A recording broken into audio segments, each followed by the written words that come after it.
کرنا چاہتا ہوں. حضرت ایوب علیہ السلام معاذ اللہ ثم معاذ اللہ نبی ہیں, نبی گناہ نہیں کرتے. آپ گناہ گار تھے, پھر بیماری کیوں آئی ہے؟ اس لیے ہمیشہ یہ نہ کہیں کہ ہر بیماری عذاب ہی ہوتی ہے. کوئی بندہ بیمار ہو جائے تو یہ نہ کہ فلاں پہ عذاب آ گیا ہے, فلاں پہ تکلیف آئی ہے تو یہ تکلیف عذاب ہے. مومنین کو جو تکلیف آتی ہے نا, اہل ایمان کو, وہ آزمائش ہوتی ہے.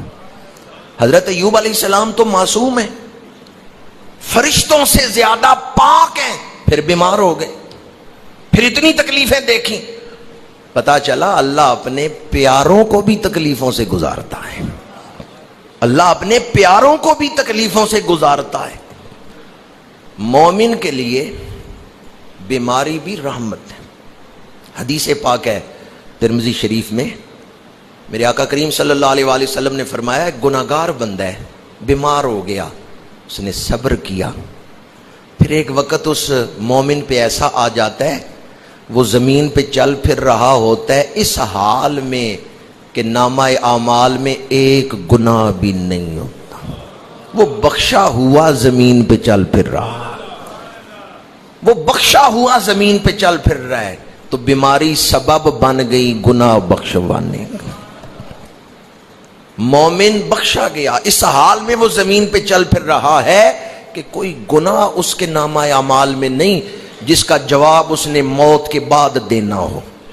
موت کے بعد بڑا سخت وقت ہے, تو اگر بیماری اس وقت کو آسان کر دے تو پھر بیماری عذاب ہے یا رحمت ہے؟ تو مومن کے لیے بیماری رحمت ہے. اگر کوئی تکلیف ہو جائے, اللہ تعالی ہم سب کو اپنی پناہ میں رکھے, ہم کسی آزمائش کے قابل نہیں. اللہ بغیر سبب کے محض اپنی رحمت سے ہی ہمیں بخشش عطا فرمائے. لیکن اگر تھوڑی بہت تکلیف ہو جائے تو یہ نہ کہیں جی فلاں پہ عذاب آ گیا ہے, فلاں تکلیف میں مبتلا ہوا ہے. مومن کے ایمان کا حیا کریں. جو مومن ہے نا, اس کی طرف ایسا لفظ بولتے ہوئے آپ توہین کس کی کر رہے ہیں؟ ایمان کی. اس لیے مومن کے ایمان کا ادب کریں. یہ مومن ہے, میں نے اس کی طرف ایسا لفظ نہیں منسوب کرنا جس سے ایمان کی توہین ہو جائے. اس لیے ایک تو میں ایمان کے حوالے سے یہ بات بھی عرض کروں گا, نماز پڑھتے ہوئے جب آخر میں دعا مانگے نا, ربنا اغفر لی ولوالدی وللمؤمنین یوم یقوم الحساب, اس وقت بھی تمام مومنین کی نیت کریں دل میں, نماز میں خضوع و خشوع پیدا ہو جائے گا. تو میں نے اب تک حضرت ایوب علیہ السلام کے واقعہ سے جو نکات آپ کے سامنے بیان کی, ان میں سے ایک اہم بات یہ ہے کہ تکلیف آنے کے دو سبب ہیں.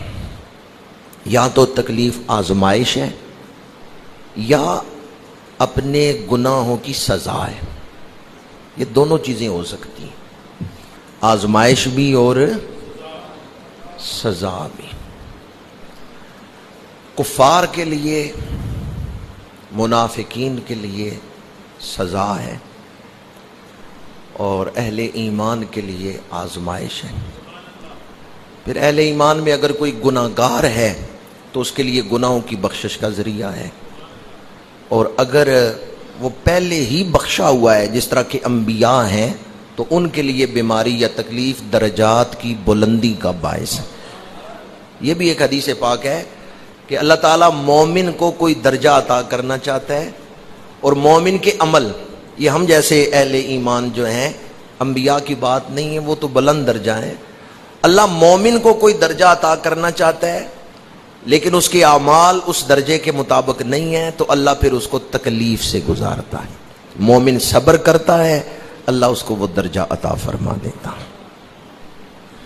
یہ وقت جو ہم گزار رہے ہیں, یہ وقت حوصلے کے ساتھ اور اللہ کی رحمت پہ کامل یقین کے ساتھ گزارا جا سکتا ہے. ورنہ بہت سارے لوگ ایسے ہیں جو مایوسی پھیلا رہے ہیں اور افواہیں پھیلا رہے ہیں. آپ دکھ کی اس گھڑی میں ہمت سے اور اللہ کی رحمت پر یقین کے ساتھ کام لیں. وہ جو اقبال نے کہا تھا کہ تندی